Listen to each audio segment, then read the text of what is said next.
और एक बात बहुत सटीक बैठती है, जहाँ से शास्त्री जी आते हैं बनारस से, वो बताते हैं ज्ञान की नगरी है, क्योंकि ब्राह्मणों का या जो वहाँ समाज था उसको बहुत विद्वान और ज्ञानवान माना गया। और वहीं से दो ऐसे विद्रोही कवि भी पैदा हुए, जो कि जिनको संत शिरोमणि रविदास और संत शिरोमणि कबीर कहा गया, जिन्होंने पाखंड आडम्बर पे खूब लिखा और खूब बोला। न उन्होंने मुगलों के शासन में मुस्लिमों को छोड़ा, या हिंदू व्यवस्था आई तो उस पर भी उन्होंने कहीं भी किसी भी रूप में कोई समझौता नहीं किया। तो जो संत ध्रुवल नाथ जी महाराज हैं, और अब इनको जातियों में क्या बांधना, ये उसी परंपरा के लगते हैं मुझे, जो संत रविदास की परंपरा है। तो इसलिए इनका वैसे में बाबाओं पे और कोई ऐसे लोग हो, मैं किसी विश्वास नहीं करता। नहीं, एक बाबा है वो वाले बाबा, वो बाबा साहब अम्बेडकर तो ऐसे हैं, इसलिए जुबानी इसलिए आई है बाबा साहब अम्बेडकर की वजह से। और बाबा साहब अम्बेडकर की वजह से हमारे जो पापा बाबा नौकरियों में रहे, जिनको लोग सरकारी दामाद कहते रहे, लोग अक्सर बहुत से लोग बैठे हैं जिनको सरकारी दामाद का तमगा हासिल था, वो तमगा खत्म हो गया। भारतीय जनता पार्टी ने नौकरियां बर्बाद कर दी, आरक्षण खत्म हो रहा है, अब सरकारी नाम के रह जाओगे। तो इसलिए बाबा साहब डॉक्टर भीमराव अम्बेडकर की तो बात ही अलग है, और उन तक भी बात जुड़ती है। अगर बाबा साहब डॉक्टर भीमराव अम्बेडकर ने जो पूना पैक्ट के माध्यम से सुरक्षित सीटों का जो व्यवस्था नहीं की होती, तो शास्त्री जी जैसे लोग कभी सांसद नहीं बन सकते थे।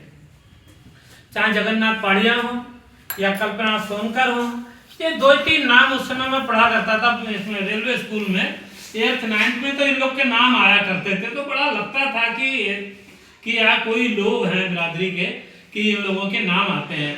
और जगन्नाथ पहाड़िया का तो शायद नागपुर में एक बार आए थे, जब वो बेगम आबिदा अहमद या सांसद का इलेक्शन लड़ रही, इनके पिताजी और अमरनाथ के पिताजी वगैरह इन लोगों के पास वो आए थे, और बिरादरी की बड़ा इन लोगों ने अवगत की, और सर्किट हाउस में भी बड़ा सम्मान किया।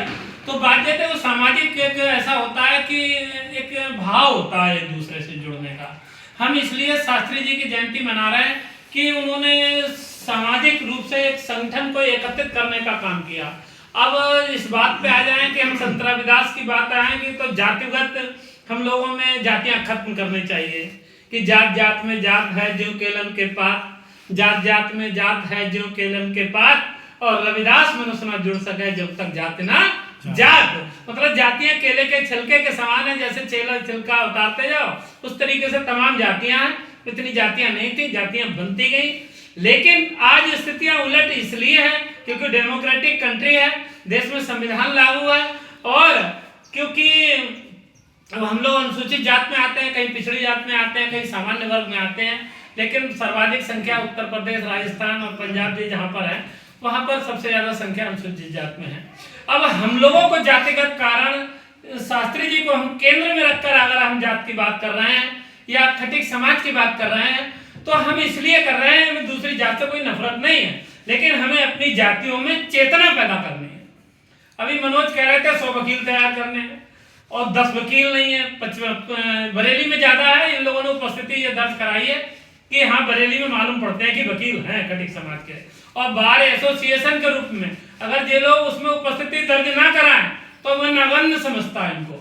मैं इसलिए इन लोग की सराहना करना चाहता हूं कि ये लोग उसमें सक्रिय भूमिका निभाते हैं। अगर 10 हैं तो 100 की तरह मालूम होते हैं, और घर बैठे हुए व्यक्ति कोई भी महसूस नहीं होता। और बाबा साहब डॉक्टर भीमराव अम्बेडकर कहा करते थे, लॉर्ड लिलिथगो ने उनसे जब पूछ रहा कि आप सामाजिक में तरक्की किस तरीके की मानते हैं, तो बाबा साहब अम्बेडकर ने उनसे कहा था कि 10 वकील हो जाएं, 20 इंजीनियर हो जाएं मेरे समाज में। आप देखिए उस समय ये लोग भी नहीं थे। 10 वकील 20 इंजीनियरों की कल्पना कर रहे हैं बाबा साहब डॉक्टर भीमराव अम्बेडकर। अगर हम अनुसूचित जात की बात करें तो लाखों लाख वकील हो गया है, हजारों वकील एक एक जिले में मिल जाएंगे आपको। तो इतनी तो हम लोगों ने तरक्की की है बाबा साहब डॉक्टर भीमराव अम्बेडकर की बदौलत। अब जातिगत बात आ जाए तो ये चेतना नहीं है कि हमारे लोग इसकी तरफ भी बढ़े, कानून के जानकार बने, कानून के पंडित बने। अगर बाबा साहब डॉक्टर भीमराव अम्बेडकर ने कानून की पढ़ाई नहीं की होती तो मैं समझता हूं उनको संविधान निर्माता के तौर पे इस देश में सेवा करने का अवसर नहीं मिलता। अगर देश में संविधान उन्होंने निर्माण नहीं किया होता तो यहाँ पर बैठे हुए लोग, हम लोग जो बात कर पा रहे हैं या हम लोग अपने महापुरुषों को याद कर पा रहे हैं, तो हम लोग इस स्थिति में नहीं होते।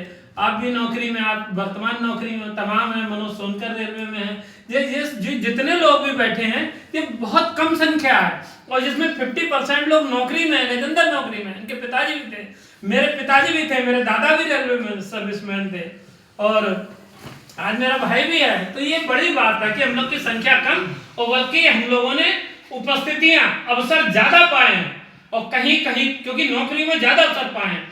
आज नौकरियों में अवसर आपके खत्म हो रहे हैं, तो जो भी लाइन बनती है उस तरफ बच्चों के लिए हम लोग को तैयार करने की आवश्यकता है।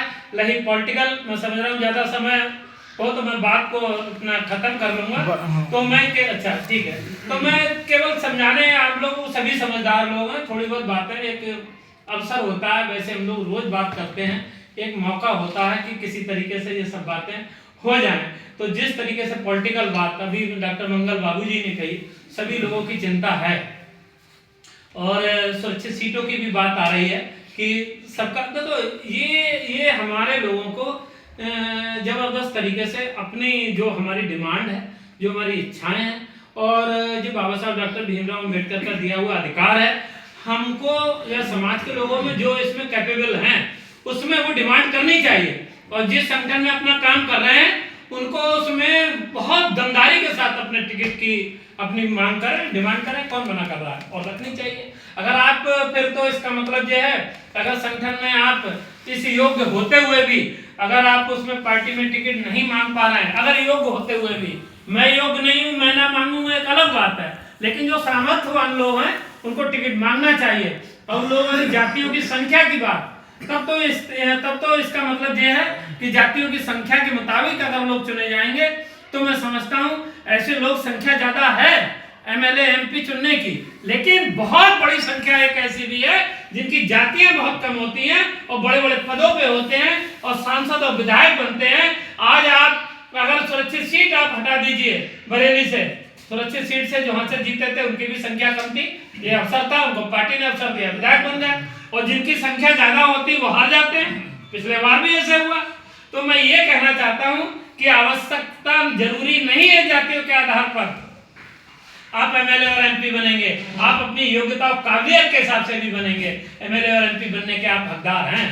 आप देखिए अगर जातियों की बात है तो किनकी संख्या ज्यादा है, 90% जो ओबीसी समाज है, एससी समाज है, एसटी समाज मिला के 90% संख्या बनती है, और 50% भी आज ना तो संसद में प्रतिनिधित्व है ना विधानसभा में प्रतिनिधित्व है। जिनकी संख्या 3% है वो सबसे ज्यादा उनकी संख्या उत्तर प्रदेश विधानसभा से लेकर और लोकसभा में है। तो अगर यही आंकड़ा है तो फिर वो क्यों बोलते हैं?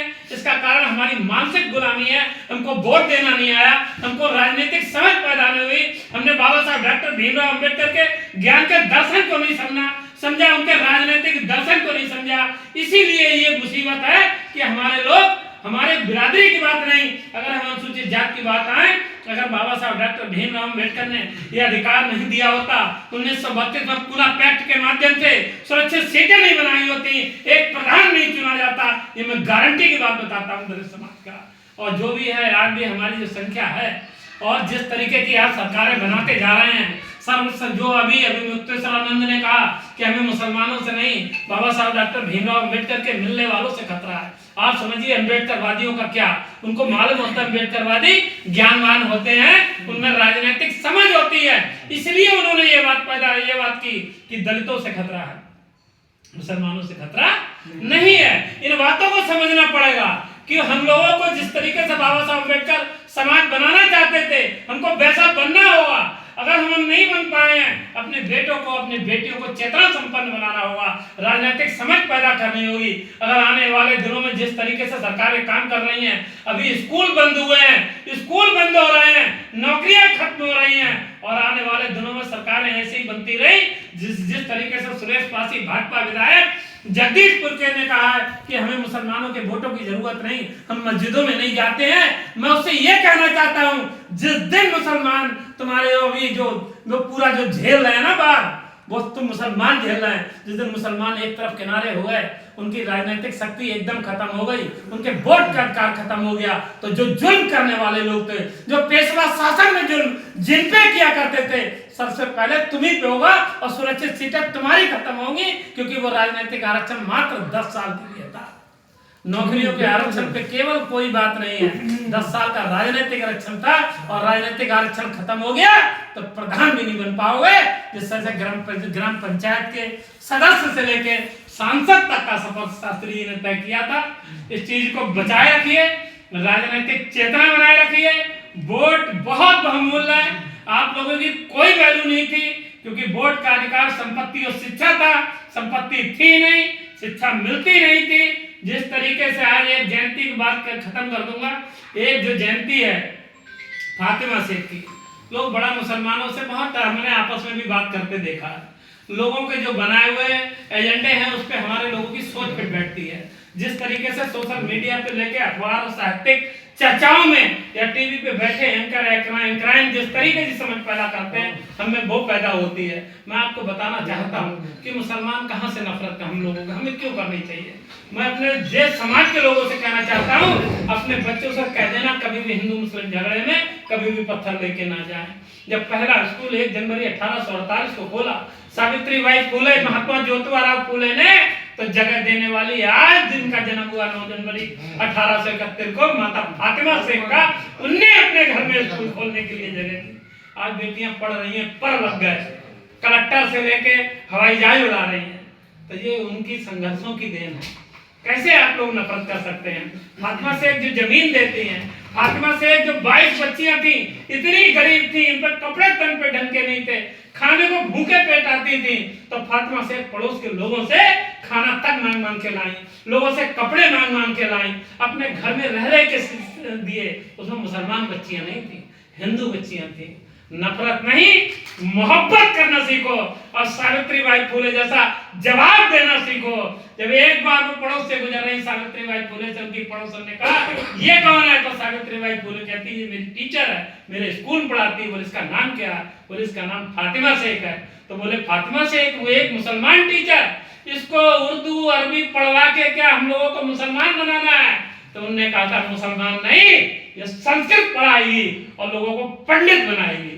ये जवाब आने चाहिए। जय हिंद, जय भारत, जय